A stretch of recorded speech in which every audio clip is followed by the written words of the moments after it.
Age of Triumph raid ornaments are probably the coolest looking thing I've seen on Destiny in a long time, and we're going to get straight into that in just a moment. If you guys could drop a like on the video and subscribe for more content, then that'd be greatly appreciated, but without further ado, let's get straight into the video.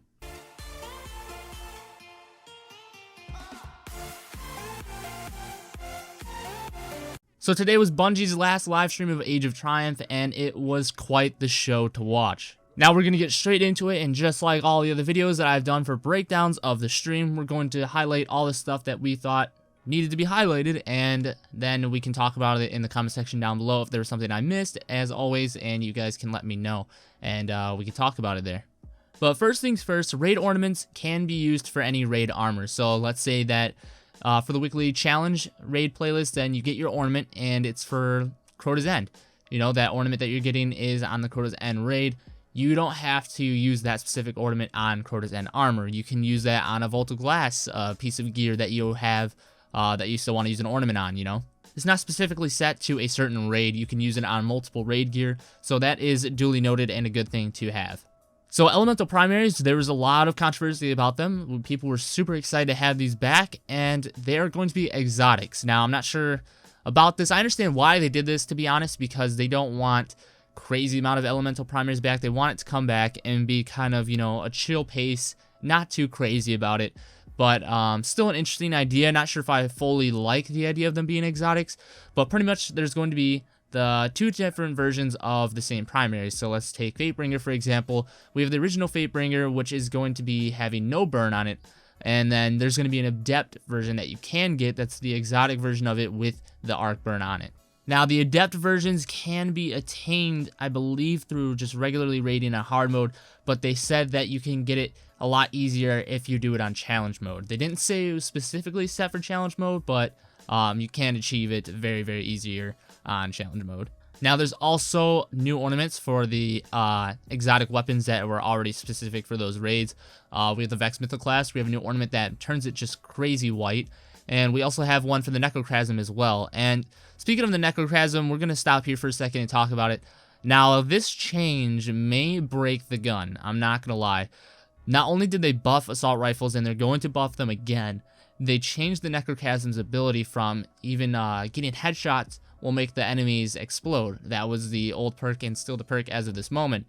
But once the update drops, Necrochrasm kills, like, in general. You can shoot them in the foot and get the kill. They will explode, dealing damage around them. Now, I'm not sure if this was the best idea. This gun is going to be quite a painful weapon in PvE for sure. I'm not sure about PvP because the damage dealing around them, I feel like they probably reduced it to try and balance it a bit. Otherwise, this gun can prove to be really, really ridiculous and can easily become broken if not, you know, balanced correctly. There's also a small 3-meter range increase to hand cannons. That's what they said specifically. So hand cannons are going to get a little bit of a buff that they kind of do need. The range is kind of not there anymore on some of the hand cannons. So that's good for some of them that, you know, can get outplayed because they just can't really get a range perk buff on them. And there are new elemental primaries for all the raids. You have them for Vault of Glass, Crota's End, King's Fall, and Wrath of the Machine. And they are all going to be exotic. There's also the Moments of Triumph Year 1 armor set. Now, the reason why I say Year 1 armor set, I know it's not, you know, Moments of Triumph from Year 1, because that's not what it is. But the reason why I say Year 1 is because it actually takes some of the armor style from Year 1 and puts it into this Year 3 armor set with a little bit of a ornamental change to it with Moments of Triumph. Now, you can actually use the old chromas on this armor, so you can change the color with whatever way you want, which is a cool way to close out the chroma, because they kind of just got left behind and weren't really used anymore once ornaments came into play, and that's a really cool way to close it out. Now we're gonna look over for a couple PvP changes, and then we are pretty much done with this video. Everything else would just be shown on screen of how awesome it's gonna be, and then everything else we're going to see in the actual update drop on Tuesday. So remember, now they did say the patch notes, I just want to get this out real quick. The patch notes are going to be released at 10 a.m. Pacific time on Tuesday. So 12 p.m. Central Standard Time if you're in my time zone. And does this mean that the update's going to drop at 12 p.m.? Because I actually don't know. If this information has been released, then just don't worry about me going on about this, because I didn't actually get a chance to look if the information's been released. But if it hasn't, then this might mean that the update might drop at actually 12 p.m., which would be a lot better than having to stay up all night or, you know, wake up super early to play the update. So hopefully that's the case, and I'm pretty sure it will be. So I just want to get that out there. But onto the PvP changes real quick. We have sidearms will lose reserve ammo on death now.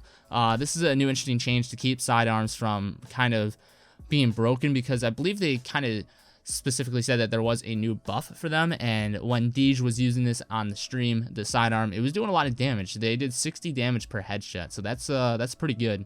Now, if I remember correctly, sidearms have always just been in kind of an iffy spot, and they've been good, and they haven't been at the same time, so this is a cool little trait for them, because, you know, it'll just be a lot better for them, because if they are going to start ruling the Crucible, then they got to make sure that that reserve ammo doesn't keep getting stacked every time on death, because you wouldn't really lose it at all. You would just keep stacking it by picking up more special ammo, and you would just have unlimited amounts. So it was kind of broken to that point, but, you know, still not really heavily used by most Guardians in the Crucible that I've seen. Now, last Crucible change that I want to talk about is a pretty good change that a lot of people are going to like. You know how when you pick up heavy ammo and, you know, it just automatically reloads your weapon? Well, that's going to happen with special ammo now. As soon as you pick it up, if you have 0 ammo in your gun at all, none in the clip, none reserved, as soon as you pick up that special ammo, it's going to reload your clip immediately, so you can just start fighting right away. So that is a sick new change, and is you know, going to be very, very helpful for us Crucible players with heavily needing special ammo nowadays anyways. So that is pretty much all I wanted to specifically talk about, though. We kind of went through that a little bit fast, so I do apologize for that. But, you know, like I said, that's all I wanted to talk about. Everything else was on screen that you could see. You know, the crazy looking raid armor sets. Those were just amazing looking. I can't wait to try and get a full set of Vault of Glass, you know, just because Vault of Glass meant so much to me back in the day. It was so much fun playing with friends, and time to put in 1,000 more hours into Destiny. But I thank you guys for stopping by. I really do. If you enjoyed this video, make sure to leave a like. If you also enjoy my content, then make sure to subscribe, because we're going to be posting a lot of Destiny videos coming up. As for the future of some more videos, I'm not too sure. We might do a Mass Effect video. I'm not really positive on that. I'm kind of speed running the game, not necessarily, but I do want to beat the campaign pretty fast here, because there's a lot of games coming in that I need to and want to play, especially when Age of Triumph drops. I'm going to lose all interest for all of the games and just continue playing that every day. So need to beat that kind of fast. But you might see a multiplayer video on that. If not, you know, whatever. Otherwise, thank you guys again. I appreciate it. Make sure to comment, like, subscribe. And as always, Guardians, harmony within, hurricane without. And I'll see you all in the next video.